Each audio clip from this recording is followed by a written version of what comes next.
Hello, my dear ones. Is anybody here? I just set my live for 1:30 a couple minutes ago, so I understand if you're not here yet. Plus, I'm rarely on time, so why would you expect me to come on at 1:30 just because I scheduled it for 1:30, right? If you're here, please say hi so that I know that you can hear me. And I'm just thinking, what can I do to help with the lighting? Think that it's a little bit dim, and if I fidget with stuff, I will regret it, right? We don't want to do that. Oh, hey, Annie Ruler, look at you. I'm so happy to see you. Thank you for saying hi. So you can hear me okay, and the lighting's okay, and my hair is not a mess. I just washed it and I can't do a thing with it. Oh, goodness. So, how are you, Fred and Annie? Thank you so much for the email, Fred. Yes, I've got it together on some levels, I think, once in a while when I'm lucky. Who else is here? Sherry, hello. So, yeah, Fred, who lives outside of Chicago, sent me an email to straighten me out. So, let me straighten out Evansville, Indiana. Evansdale is in Iowa. Big difference geographically, big difference population wise. The one in Indiana is almost 120,000 people. Evansville. I have it all written down and everything, so I'm pretty sure I'm not crossing my wires this time. Evansdale, however, in Iowa, where these two little girls are from that became unalived, I think it was 11 years ago. I think it was in 2012. Um, that town is only 4,561 people, you guys. That's insane. It's insane to have something like that happen anywhere, but a town that small, and it's a cold case, they can't figure it out. Give me an effing break. That makes me very suspicious that they don't want to figure it out. In this day and age, two little kids, unreal. Let me drink my water. Man, it was almost laughable how thirsty I was on camera yesterday. But once you start talking, your mouth just dries up because of the air. And then, especially with allergies and allergy medication. Anyway, Annie Ruler, yes, yes, yes. Spinach in my teeth. Don't tell me that. I'll believe you. I just ate Chipotle for lunch, so I could easily have something black or green in my teeth. And no, I didn't check. And now you're making me all self-conscious. So I'm just going to do a lot of that. Okay, let's see. Seriously. You girl, you're so mean, Annie. I'm just kidding. Please share, subscribe, ring your notification bell. And is that in the freaking camera? Everything was in the camera until I actually hit the live button. I'm thinking that when it goes live, it's different from when you're setting it up and you're just saying to have it on video, because the entire thing, like the S over here, you could see it, and you guys can probably see it, but I can't see it. And then same thing with the thumb. The thumb is like off the screen to me, but it's probably on the screen to you. Screw this noise. My goodness. There we go. If that's my biggest problem, I'm one lucky SOB, right? So, let's see. Shall we? Hit your like button, even if it's not in the frame. What else? Everything I say is simply my opinion for the sake of opening up a discussion, having a conversation. I'm going to try to have a conversation with my hands since I have all this open space with the cell phone camera angle crap. Ugh, it's such a pet peeve of mine. Anyway, my videos are all made for YouTube. It's an entertainment platform. I will try not to stutter. I will try to get my facts straight, and I can see the text pretty well. So now that I've said that, I'm sure that layer will pick way up because it is getting to be in the late afternoon. And I might even have the day of the week right and the date right. I was so close yesterday. Today is Wednesday the 13th. Yesterday was Tuesday, and I said it was the 11th, but I also said, am I close? So, it was like the 11th with a question mark. So I don't mind being incorrect, but I do like to correct myself. I also really like it when you guys correct me. So please correct away. And if I think I'm right and I argue with you, and then I find out later that I'm incorrect and you're right, I would gladly suck it up because, that's just life. It's fine. It's no big deal. But it is good to have your facts straight, even when you're not on YouTube, but especially when you're on YouTube. Of course, I have a very small reach with my very small channel, but that doesn't mean that, if 5 people see it and repeat the misinformation, if I have my facts incorrect, like for instance, in the Evansdale and Evansville. So yeah, I'm blown away that Evansdale, where these little girls, Lyric Cook and Elizabeth, I didn't write their names down, so I'm going off the top of my head. Elizabeth, I think is Shipley, is that right? And she's 8. And then Lyric Cook is 10, and they're cousins. I know they're cousins, and I know they were from Evansdale, Iowa, not Indiana. Totally had my wires crossed on that. But the town is less than 5,000 people, and that is just astonishing. So those little girls, I believe, I haven't really looked into their case because you guys know I have a lot of trouble looking into cases with kids. My goodness, the Watts case, perfect example. I refused to pay attention to that even when it was happening and it was all over the news. I started to pay more attention to it about maybe 2 years ago.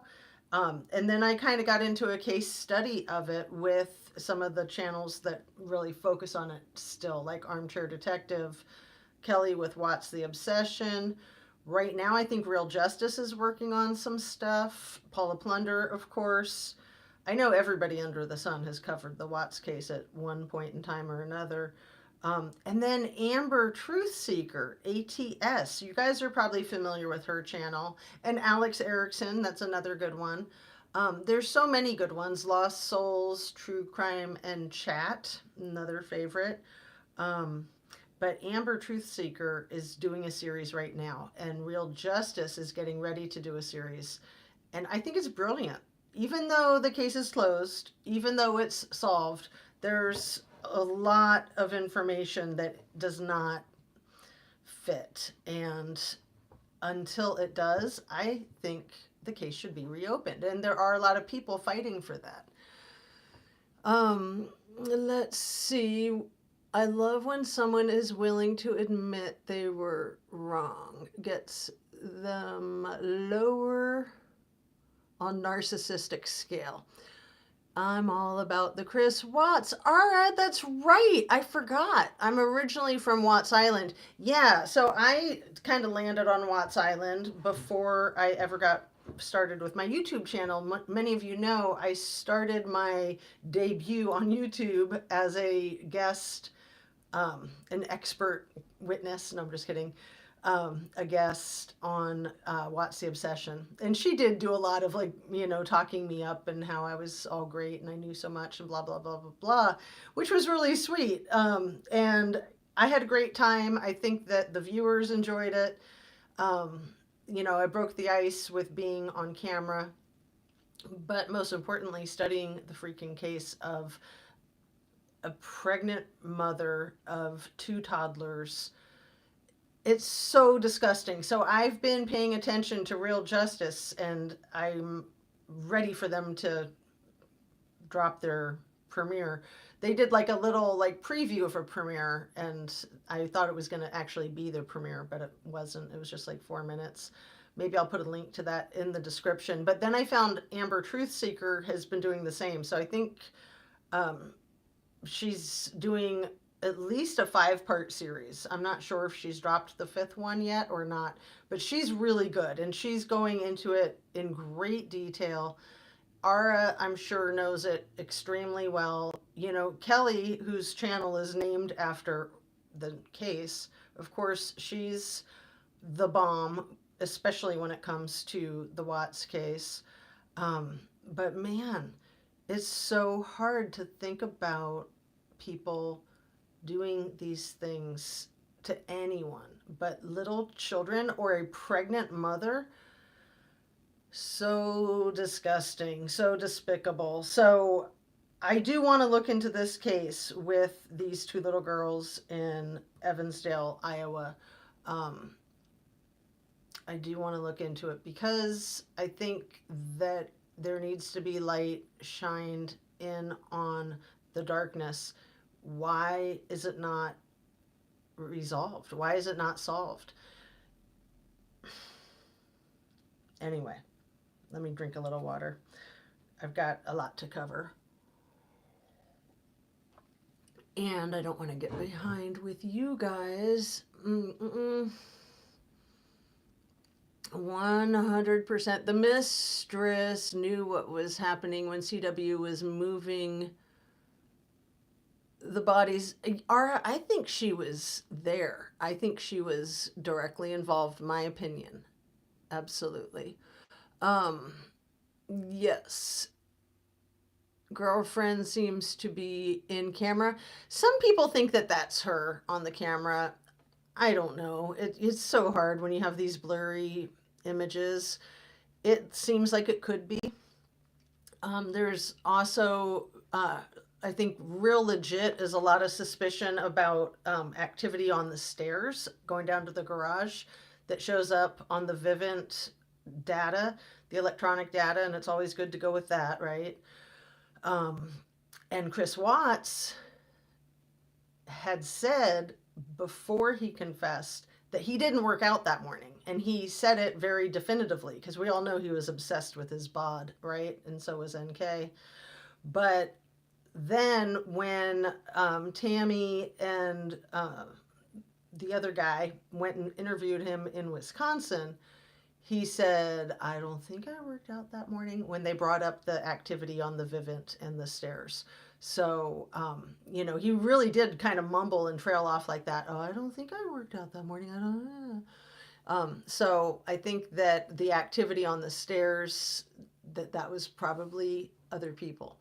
And it was a lot of activity. It was like he would have been running up and down rapidly, which is entirely possible. You always got to leave the door open for that. Okay. Let's see. Do not believe that was her on camera. Well, Ara, I would think that you would know because you've probably studied it really hard with Kelly, and maybe you and Kelly share an opinion on that. I don't know. Let's see. What does that say? See, someone who did you suggest it is? Well, see, I like Amber Truth Seeker's perspective because she believes that they intended to blow up the Lexus at Survey 319, which I believe too. I also believe that her NK's girlfriend and Jim were staying with her, and her girlfriend was a lookalike for Shannan. I believe that they were planning on having her drive Shannan's Lexus out there and then blowing it all up and then getting millions of dollars in settlement money. I think that Chris is where he needs to be. And I also think that the Watts family is too scared that if the case were to get reopened and NK were to get convicted, that could reopen Chris Watts to get off on a technicality or something like that, which would be horrific. But if NK was involved or that other people were involved and they are still out roaming freely amongst us, that's pretty frightening too. So I'm all for justice for the victims and finding out the truth. And it's disgusting that they stopped the investigation because it was really obvious that that was Chris Watts's goal, when he confessed. He asked specifically, if I confess, will you guys stop investigating? And they said yes. And then probably 10 minutes later, he confessed. You know, he just wanted the investigation to stop because I think he was protecting NK. I think he's still protecting NK. Hopefully he'll get sick of that and throw her under the bus one of these days where she belongs. Okay, what did I miss? I am able to rewind a little bit. I do not believe that was her on camera. Do you think it was Chris Watts or do you think it was someone else? Because I think it could have been Chris or her or who knows. Also, her phone ping by the house. Let's see. Um,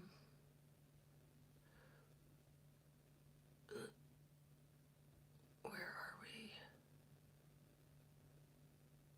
The thing is, why would she ask for proof that he was at Survey? For no reason. Ara, that's such a good point. Yeah. So she wanted Chris Watts to prove to her that that's where he was. And I think he took a picture of it and sent her the picture. Is that right, Ara? Um, and then that song, that disgusting Kill the Family Metallica song, um, and her wanting to know the lyrics or him sending her the lyrics. And then when he was asked about it, he was like, oh, it's just a really good song with interesting lyrics. That's all. Right. You're making me want to go live at some point this week to go over stuff. It's just so much. I know, Ara, and you work so much, girl. I mean, I feel your pain. I only was a substitute teacher for 1 year, and there's no way I could have done anything like a YouTube channel while doing that. So you're amazing that you teach full time and then you have your YouTube channel. And I love it when you go live, but it's so important for each of us to take care of ourselves, including me. And for me, I feel like doing my lives, having my channel is part of taking care of myself. So it's one of my absolute top priorities, right up there with work. Even though I don't make money from it, to me it's as important as work. In fact, it might be more important. I mean, money's important, right? Staying financially sound, but there's been times where I've thought, I should just quit my job so I have more time to focus on true crime. So that's all that matters. Let's see. Um, I'm glad that I'm inspiring you, Ara. Yeah, I know. I get really inspired by all of that squirrel squad we have. Has everybody seen my little squirrel huddle? My photograph on my community post. It's so cute. If you guys haven't seen it, please look at it. I think you'll love it. Um, and the only problem with that little statue is that I bought it at a consignment shop. And that's why, even though I'm the one who bought it in a store, I have no idea where you can find more of them. But it was funny the way I said it in my video yesterday. I said, oh, I just found it at my favorite store a couple of days ago. And then the next breath was, I don't know where you can buy them. So when I reviewed it, I was like, oh, that didn't come out right. People are probably like, what is she talking about? She just said she bought it at her favorite store. So my favorite store is a consignment store, and therefore that's the only one I've ever seen like it. And I tried to Google it, and if you guys like it and you find a place that sells them, and I'll even put up a picture of the bottom of it, or I'll just write it in the comments what the name on it says. I forget. Um, anyway, all right, check it out. You'll love it. Think she was way involved. Yes, Sherry, I believe that she was at the very least present. I also believe that she is more likely to have been the one hands on with the girls than CW. I personally can't really see him doing that to the girls. I mean, he may have. Like I said, he's where he needs to be. And I understand the Watts family getting really nervous when anybody touches that topic. But I think NK did the girls. And I even think that she might have done Shannan. I was going to say SW. Um, because CW is just a freaking weasel. I certainly don't think it was his idea. I think it was NK's idea. I don't think he's ever had his own idea in his life. He's kind of like dumber than a box of rocks. And I know he was smart with motors. You know, he got his training at NASCAR and he was really good at his job. But he was not socially adept at all, not in the least. Maybe an idiot savant. I don't know. Anyway, you know, he had a very controlling mother, in my opinion. Shanann, bless her dear sweet heart, was also very controlling, in my opinion. And NK, completely controlling. So he had a penchant for controlling women. And I think that whatever any of them, if they said jump off a bridge, he'd be like right now or later. You know, I mean, seriously. Um, or maybe he had her stay back from the something ride. Says girls were alive for the ride, so girlfriend wouldn't get busted for it. Yeah, I don't think the stories he's told are true. And I don't think what the DA has tried to paint is true. Um, I think that that whole case was resolved quickly in efforts to protect the merger that Anadarko was going through with whatever giant oil company. I don't think it was Exxon, but it was a major oil company of that magnitude that was purchasing Anadarko for probably billions of dollars, I would imagine. And the price did plummet several million in the days from the time of the Red Rum until the confession. I think that the confession might have put the brakes on the price going down. But, you know, that's big business. Black gold, baby. Big, big business. And if you look up Chris Watts, it doesn't even say that he worked for Anadarko. It just says an American oil company. But that's probably Wikipedia, and you can probably edit it, and then they'll probably edit it back to take their name out of there. But I also think that they did not want to have two Anadarko employees involved in the demise of adorable little toddlers and their amazingly beautiful, strong mother and their unborn baby brother. It's so disgusting and sad. I mean, I was just watching the Amber Truth Seeker episode 4 this morning and I just wanted to cry. I hadn't really studied the case in a while, and one of the topics, the points of interest, was about the garage, or about the garage, but also the steps to the basement.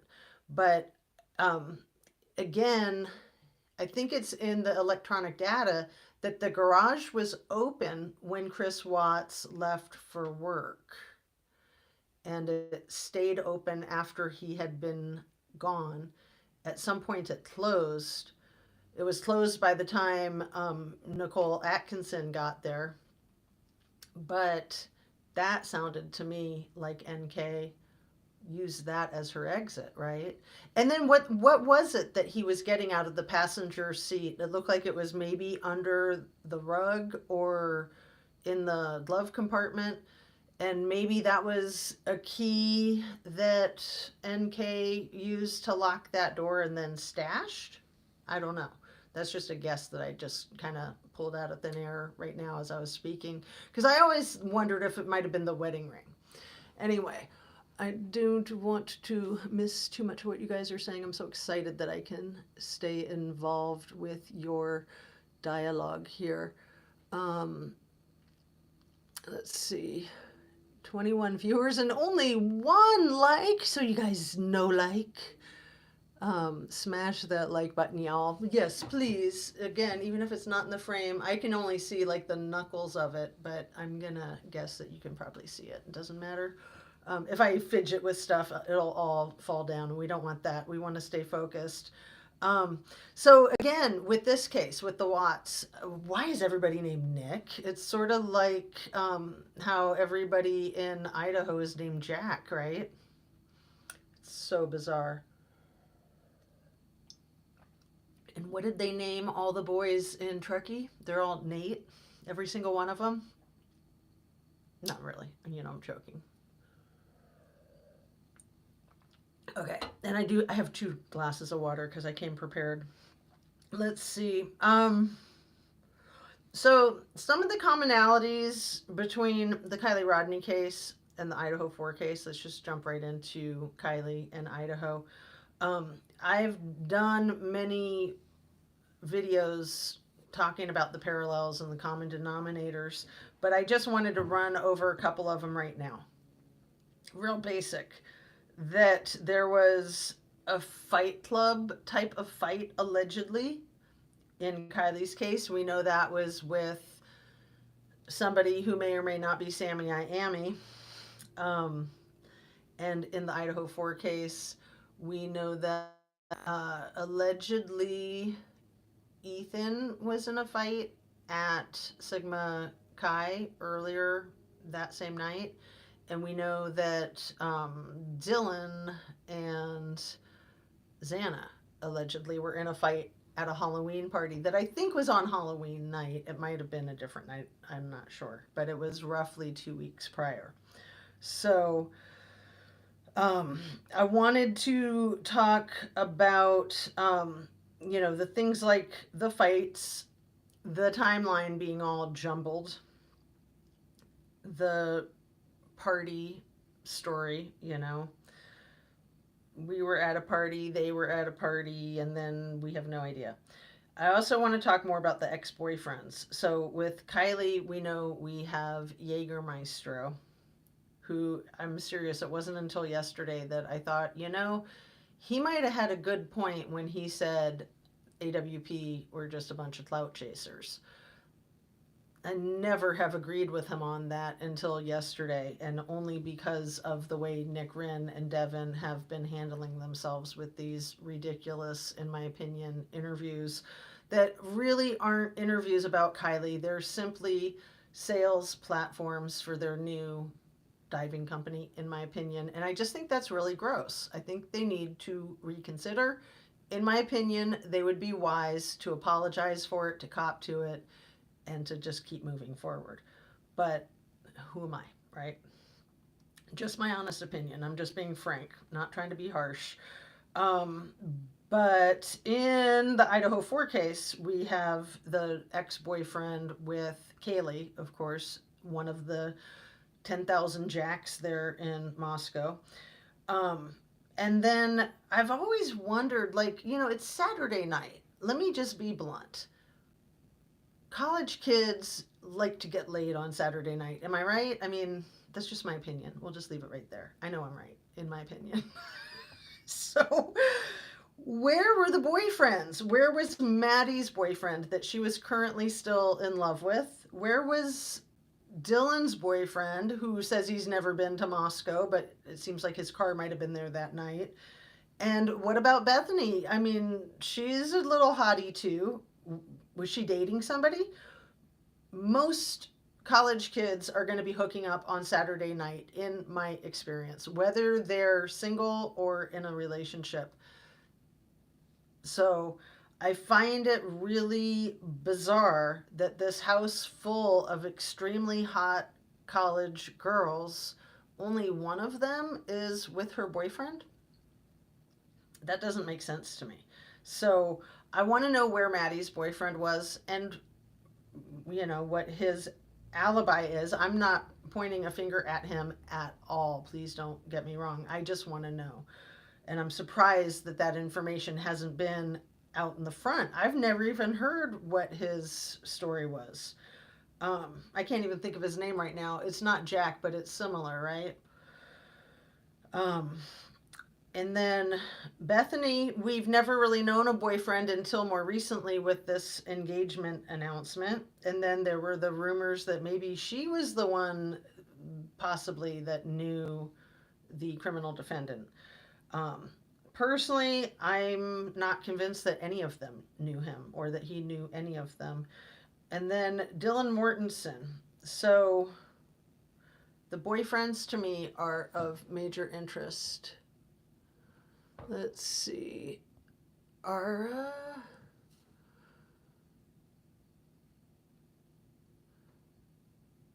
cover my ears, lol. Oh, Fred, when I said what college kids like to do on Saturday nights, I mean, it's what they like to do 24/7, right? Come on. Like Adidas. You guys all know the initials for Adidas and what that's supposed to mean. I'm pretty sure that that is what it means. But that's how it is for young adults, right?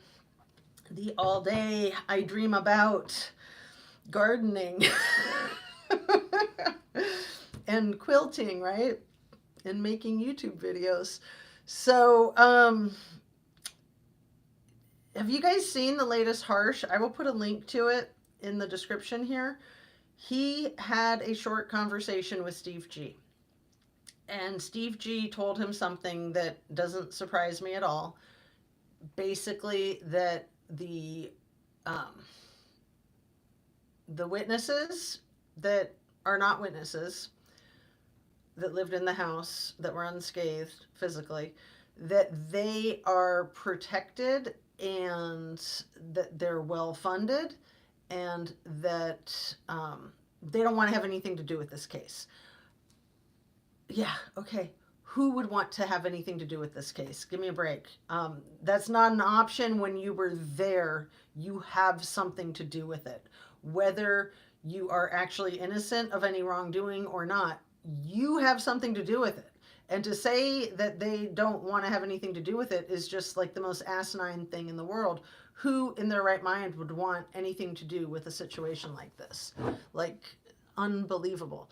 But I think it's also very revealing that, yeah, we know that they're protected. That's really obvious. And the police are trying to help protect them by saying that they're not witnesses and saying that it's fine that it took them 8 hours to call for help and just all the bogusness. Oh, before I forget, um, prayers for the Mabbitt family. You know, Kathy Mabbitt, the coroner.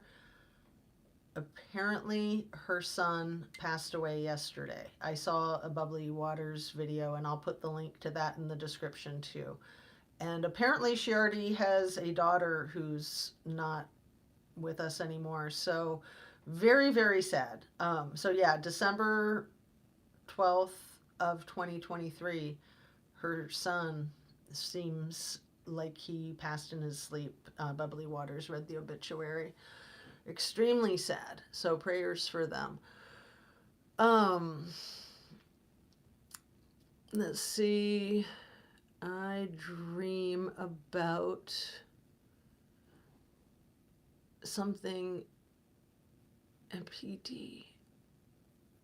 How come I can't read that word? Bashing.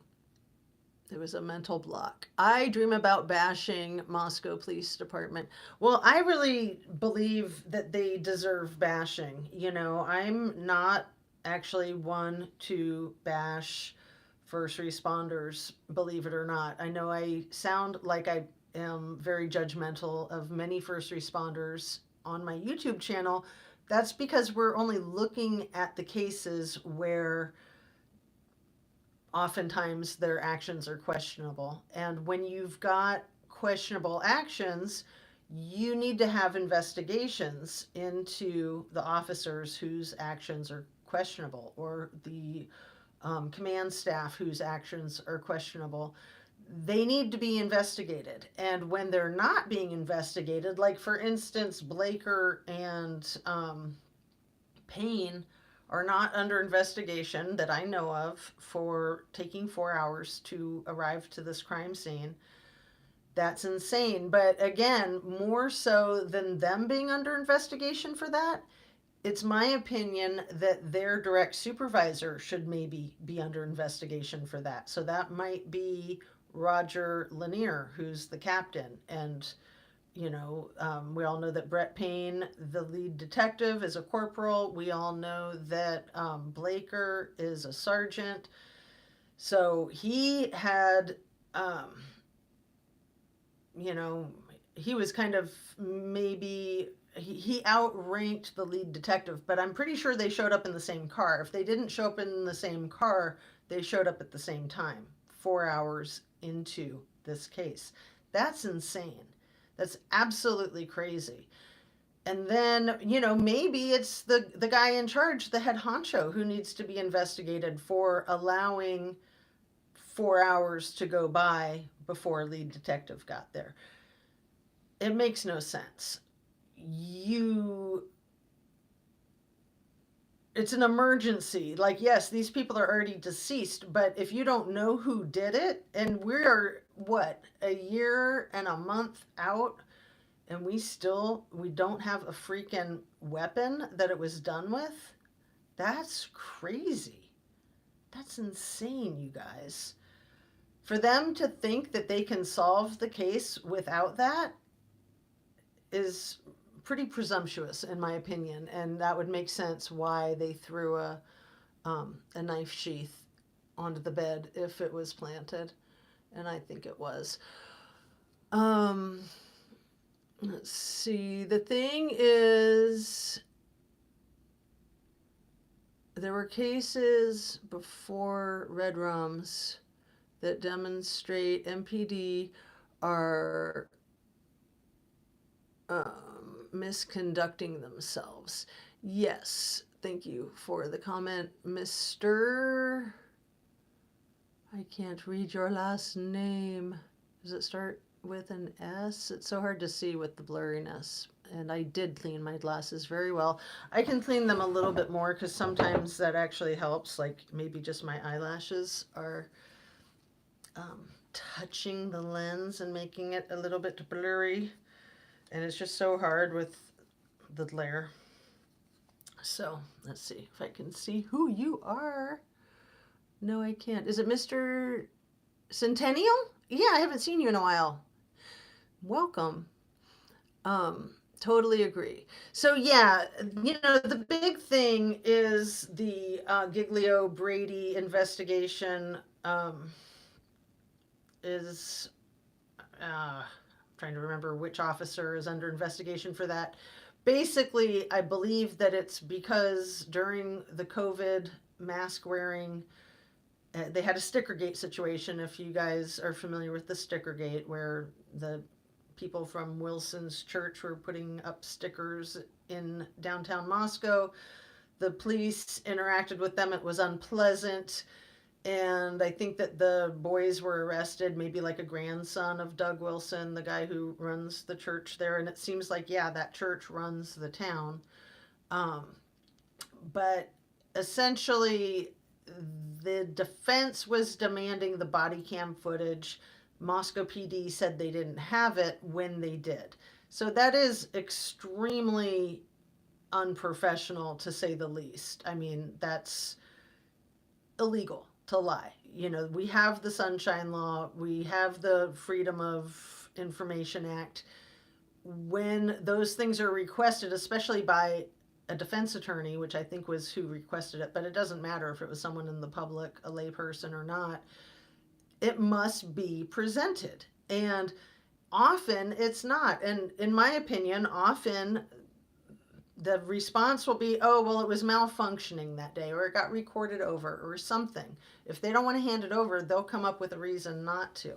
But for them to state that they don't have it when they had it, and then it was discovered that they had it, that's extremely bad. Not just for the officer who was wearing the body cam who was involved, but for his supervisor and for the whole department, for the command staff. Like, these are systematic problems. And Shan was reading policy and procedure in her live the night before last for Truckee PD body cams. And it was really good. It was really informative. So somebody had sent her like a 6-page manual. And yes, it's a little bit dry, but it's pretty interesting and it's good stuff to know. They are required to have them on when they can. So if a civilian requests that they turn it off, they are required to do that. Um, and there's a couple other times when they're allowed to turn it off, basically. Like if they're like, there's nothing to see over here, folks, I'm just eating a sandwich, I'm going to turn it off. I think they're allowed to do that. But, you know, rules can be bent. Let's see. I don't see any new comments. All right. So, what else did I want to say about that? Um, I have been covering a little too many cases that I'm not familiar with. So, I've been making really big mistakes on those. I'd like to clarify with the Karen Reed case. She's the woman in Massachusetts who is going to be standing trial March 12th of 2024 for the red rum of her boyfriend David O'Keefe, who was a police officer. And I think the town is called Concord. It's right outside of Boston.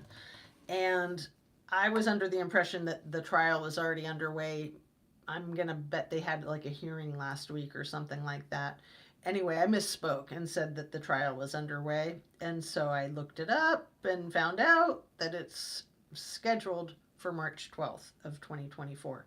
So Karen Reed, and it seems like the jury is still out on what her role may or may not have been. It seems abundantly clear to me, in my opinion, that she was set up, that she was drunk driving, and that the police that were involved allegedly with the demise of her boyfriend took that and used it to their advantage and told her that she killed him when it happened, or a few hours later. And she had been drunk driving allegedly, and she had some damage on her car, and he was deceased, so she bought it. But it seems that he was also attacked by a dog before, and maybe even a police canine, I'm not sure. But he was laid to rest. He took his last breaths in a snowbank right outside of a coworker's house, and the coworkers were all partying together, and then I think they were having an after party at the some law enforcement officer's home, and then somehow David O'Keefe ended up deceased in the snow with blunt force trauma and evidence on his remains of a dog attack. And then they're trying to pin it, in my opinion, it looks like they're trying to pin it on Karen Reed. And so her defense is that the evidence doesn't match dying from being hit by a car. And in fact, her taillight was had some destruction from bashing into a car in a parking lot, I think at the bar that she was leaving. And so the damage is on a surveillance camera, a closed circuit surveillance camera. I thought that that had just been released last week, but I was also mistaken about that. I haven't been paying attention to the case, but I think I'm going to. Just like the girls from Evansdale, Iowa, these cases are, everybody's case is important and everybody's life is important, but it's the cases where I see potential corruption that I get really interested in, because so many people, and I understand, so many people don't believe that that type of corruption can happen. And I know that it can. I refer to again and again the Dale Gillespie case, or is it Dean Gillespie, here in Ohio, who was wrongfully convicted of 3 essays many, many years ago. He was in his early 20s, and Now he's in his 50s and he just won a $45 million settlement from the state of Ohio for being wrongfully convicted. You guys know the story if you've been watching my channel. Um, but that was not incompetence, that was intentional being framed. And a lot of people,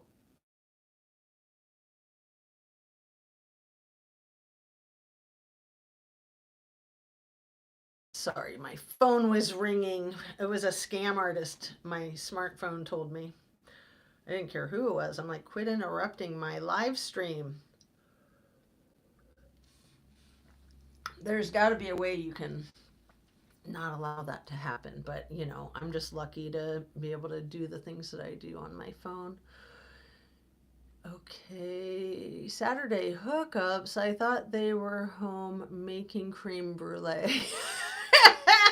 Fred, I love that. That's perfect. Exactly. Yeah, they were just home. They went to the party and then they just went home. And, you know, that's what hot college girls do on a Saturday night is they sleep. They sleep right through lots and lots of noise. And that's the other thing that's so nuts about both cases is, especially Idaho 4, that had to be a very noisy scene. And even the case with Kylie Rodney was likely uh, sounds were made. The whole storyline, I think it's BS, but um, I think parts of it are true.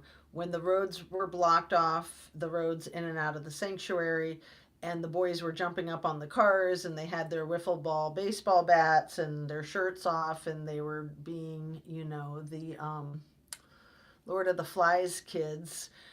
Um, I think that's when they were blasting music, and I think it was to drown out noises and maybe some screaming, maybe some shouting. Part of the storyline, I think, from one of the Jane Does was that Kylie got to her car and realized that she didn't have her keys, and so she went back into the party and was really angry and was yelling at people or yelling from the car. So there were cover stories for why there might have been yelling. Um, and yeah, I mean, when these things happen, there's a lot of forensic evidence that these kids don't think about when they're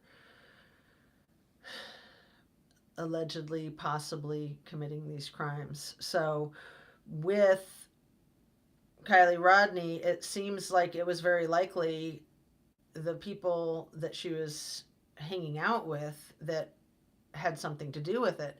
And the whole story of, she was here and she was fine and now she's not, we don't know what happened, is just a load of crap. And, the situation over there in Idaho is very different, other than that the two surviving roommates were saying that they were home and that they didn't hear anything and that they didn't see anything and that they're unscathed. And that just doesn't add up. I mean, I personally don't have a theory that those two were directly involved. My theory is that they know a lot more than what they're saying and that they may have some indirect involvement. I'm not saying that I'm suspicious of them actually doing it, but I think it's important to remember cases like Caitlin Armstrong, the woman who was just convicted of shooting Mo Wilson. It's important to remember that just because these women are beautiful and dainty doesn't mean they're not capable. Jodi Arias, Casey Anthony, although, she was found not guilty, of course, but NK potentially. I think a lot of times socially and culturally, people look past the females, especially when they're skinny and pretty, and they know how to play that. They know how to play their hand. Let's see. Oh my God, I knew you were alive, and I got sidetracked and got stuck in that stupid spinning wheel. Better now. Sending love and light. Oh, thanks for coming in, J.R. Nana. I know I hate it when stuff distracts me from my YouTube. And yeah, when you know that you're trying to watch someone's live and you're getting caught up in all of your stupid responsibilities and commitments, right? Um, let's see. Still only one like. Well, did you hit the refresh button, Fred? You guys, hit your thumbs up button. Again, even if it's off frame, I can move it so it's on frame if that'll make you guys hit it. But like I said, I'm afraid I'll just knock everything over, so I don't want to touch stuff. I, it's in the frame, isn't it? I mean, I can just barely see it in the frame, but it was like perfectly in the frame before I turned on the live. So don't get me started. Anyway, please like the video, share, subscribe, turn on your notification bell, s'il vous plaît. So I just got to say, yesterday somebody made a comment after, I did 2 lives yesterday. The first one I was extremely rushed because I had stuff scheduled that I had to get it done beforehand. And so I came back on for a more relaxed one in the afternoon. And somebody put in the comments of the first one that it sounded like I was on fast forward or something like that. And then I was all self-conscious because I was like, yeah, I was on fast forward. I talk fast, I think, in most of my videos, but I was like, I was pretty wound up trying to squeeze like an hour's worth of material into 35 minutes, but I ended up going on for 60 minutes anyway, because I got sidetracked, of course, and time just slips away, and then there you go. Like, where are we now? We're already getting close to an hour. It's crazy. Anyway, I was so happy to see their comment later where they said, oh no, it was my phone was malfunctioning. And I was like, phew. Was hoping I didn't sound like I was just like all hopped up on Scooby snacks. Let's see. I told the jerk I researched this information. Go research yours. He said, then it's no, right? I told him I do not know. Do not know. Do your own research. 18 now after refresh. Oh, lovely. That's so nice. Annie Ruler says, thanks, Fred. I've been listening. Good stuff. I'm glad I caught you live. Oh my gosh, that was me. Oh, is Anna Bean. Sorry, I thought it said Annie Ruler. And it was my phone that was doing it. LOL. Like I said, I'm so glad, and I'm always happy to get the feedback and the criticism if I was talking so fast.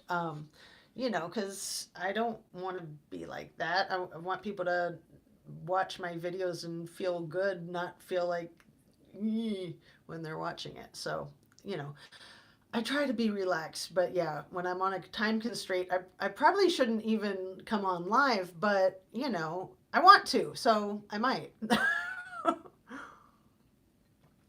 I would much rather be relaxed myself, like right now. I'm not on such a rigid time constraint, but I do need to focus because a couple more things I want to talk about. Slithering Sleuth, okay? That's a channel that I was speaking about a few days ago, and I couldn't remember the full name of the channel. I just kept saying sleuth something, and I know it's not sleuthy goosey. Slithering Sleuth. She was this really cute woman. I think she was employed as a registered nurse, and so very busy, like Ara. But she started her channel, I think, for the Kylie Rodney case, and I thought she was really good, really informative. I think she actually lives in Evansdale, Iowa, because she did a video on the Delphi case and said that this happened in the town she lived in. So that's where I crossed my wires, because I thought she said she lived in Indiana. So I'm going to rewatch her video. I did link her channel and her video in that in my video where I talked about her a couple days ago, but I wanted to mention her again because she hasn't done anything on YouTube for a year. Maybe she went to a different platform and I'm just not aware. But my guess is that she probably just got really busy with her life. I think she has grandchildren too. Um, but she just had a really fresh perspective. Honestly, I feel like a lot of us older women, self included, I mean, not saying that I'm wise like these other women, but I think that, typically it's wise women who know things and then they get criticized and debunked basically because they're not detectives for the Federal Bureau of Investigation or something like that. But a lot of times it's women who are more intuitive and who just know a pile of crap when they see or hear a pile of crap.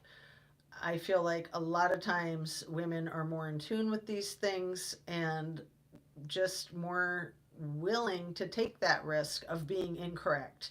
And a lot of times, I find, in my opinion, that men might not be willing to take that risk. And I say it again and again. I would prefer to be incorrect about these things. I really would. I would prefer to be proven wrong about Kylie Rodney getting unalived by the people that she thought were her friends.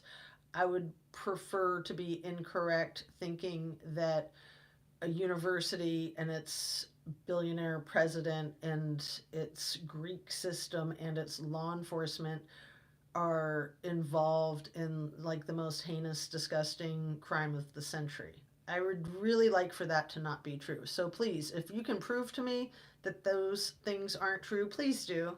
I'm begging you. Prove me a conspiracy theorist. I would love it. I would absolutely love it.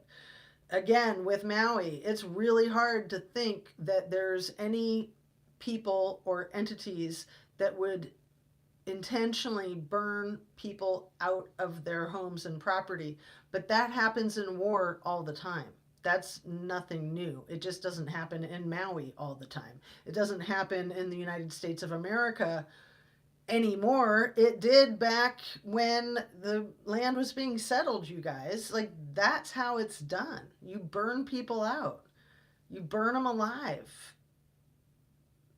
It's gross. It's gross. So I hope I'm wrong about Maui. I hope that those were just wildfires. I hope that that was just a series of buffoonery and incompetence and, the perfect storm that made this deadly cocktail that killed off an entire historical town, basically. I would hope that nobody would do something so destructive on purpose, but it's my belief that that was intentional and that there was a lot of coordinated efforts. So, um, let's see where you guys are at. Yeah, doing your own research is so important because, you know, you're gonna hear all different perspectives and angles on, especially on the internet. So you'll get people on multiple sides, not just two sides of a case, many, many sides. And it's important for each of us to figure out what we think is right when it's obvious that, the truth is out there. The truth is there. It's finding it that's rough and then proving it. So knowing the truth and being able to prove it in a court of law, that's two different things. Knowing the law, knowing how to apply the law, also two different things. So when you have law enforcement that might not even know the laws, but they are not even trying to apply the laws and they're trying to manipulate the laws, that's really dangerous and that needs to be stopped. And that's why I get focused on those types of cases, which is why I'm interested now in the David O'Keefe, Karen Reed case and the Evansdale, Iowa case. Let's see a couple more of your comments. Oh, did I skip? And your message was retracted by you or someone else? I was looking for Slithering Sleuth to add her to my community post, Kylie Rodney channel, content creators playlist, LOL. So yeah, her channel's still there and her videos are still there. She just hasn't created anything, I don't think, for a full year from what it looks like when I look her up. Um, so, you guys, you know how I'm always telling you to eat your veggies and your fruit and your produce and your protein? I wanted to share with you because I think it's really important. I've only shared this, I think, once or twice. Um, that it wasn't until I was in my 30s that I learned what a glycemic index is. And probably most of you know what a glycemic index is. For anyone who doesn't, that's your blood sugar level. And it's really important for your blood sugar level to be stable, whether you're diabetic or not. As a human, it's important for your blood sugar to be stable. You don't want to have blood sugar too low, and you certainly don't want to have your blood sugar too high. So, for most people, when we eat sugar, it spikes and then it plummets, and that's really unhealthy. So, if you eat protein or fat when you have sugar, even if it's like, fruits and some vegetables are high in sugar. Anything that's high in starch is broken down into sugars. So if you're eating potatoes or bread or rice or pasta, you need to be really careful to eat a lot of protein with it. And fat also helps stabilize the glycemic index. And it really upset me when I learned this in my 30s because I'd been interested in nutrition my whole life and trying to gather all the information that I could on having a healthy lifestyle. And it's so important to have a healthy lifestyle if you want to live a long time, right? And you want to feel good. So, um, I tell you guys to eat your fruits and veggies and your protein just kind of to be cute and to give you a hot tip. And because I feel like I need to be reminded of these things all the time too, because, it just slips my mind and then it might be a while before I remember. Um, but I was talking with one of my children about it today, and he likes McDonald's and all that type of stuff. And I was explaining to him about food chemistry because he was trying to say, as long as you don't overeat, it's fine to eat whatever you want. And I was like, to a point, but it's really important the quality of the food that you consume and the type of food that you consume. And I was talking about all this like I just was with you guys and saying how it really should be something taught in high school. It should be something that we all are exposed to and that we all know to eat protein essentially every time we eat. That's basically the takeaway. And he said, "Well, mom, that won't happen. That won't get out as like common knowledge because, the dieting industry is $1 billion industry and they don't want to lose their money by people knowing how to eat right." And I was just like, "Yeah, you're smart. That's exactly right."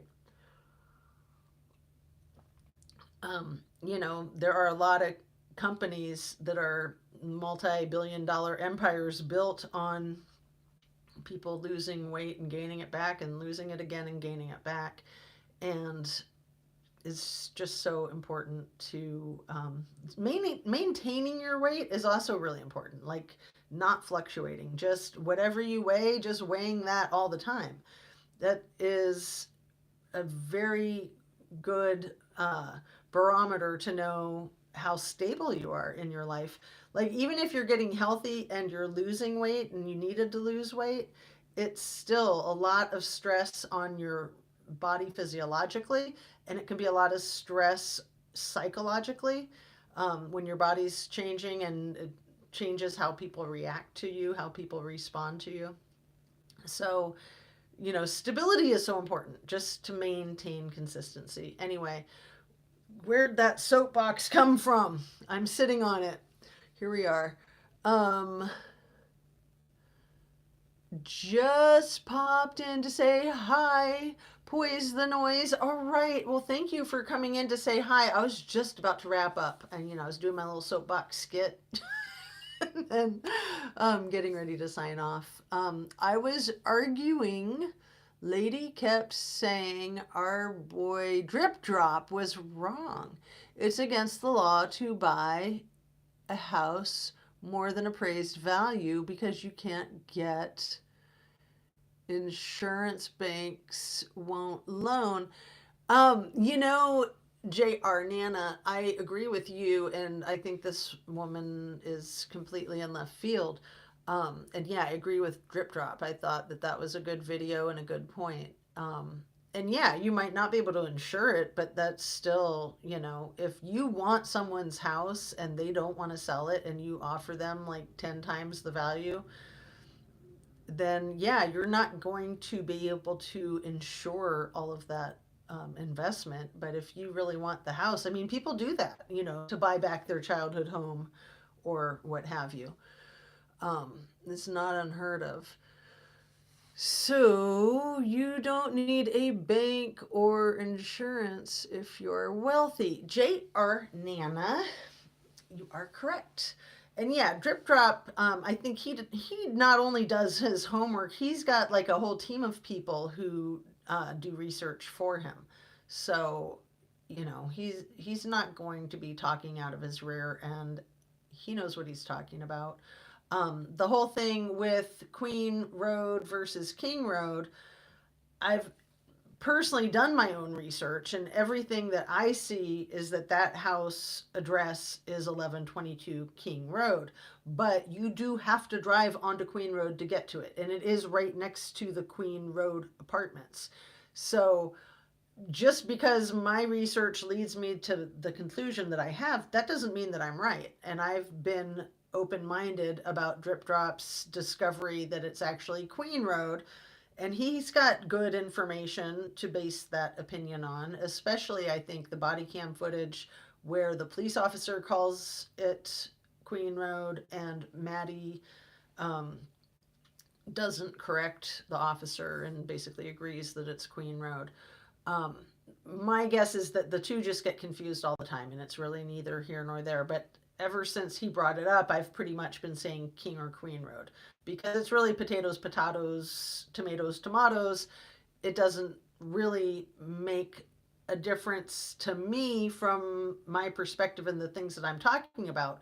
But Drip Drop is absolutely right that it does make a difference. And also road, avenue, street, drive, court, lane, those all make a difference too, because there's reasons that they're titled boulevard. There's reasons that they have those different names for the things that we drive our cars on. The paved area where we drive our cars has different names based on a criteria. So you might have that same, like, Queen Road and Queen Avenue in the same town, and they're miles apart, and they don't even intersect or have anything to do with each other. So you need to know whether it's road or avenue or lane or boulevard or whatever it is. But you also need to know whether it's king or queen. And I've said this before, especially for when you're calling 911 and they ask you what the address is. You have to have the address right. And you're best off not only to tell them the full address, but to explain to them the confusion that the ambulance or medics or firefighters, law enforcement might have as they're approaching. If I lived in that house and I was having a medical emergency, I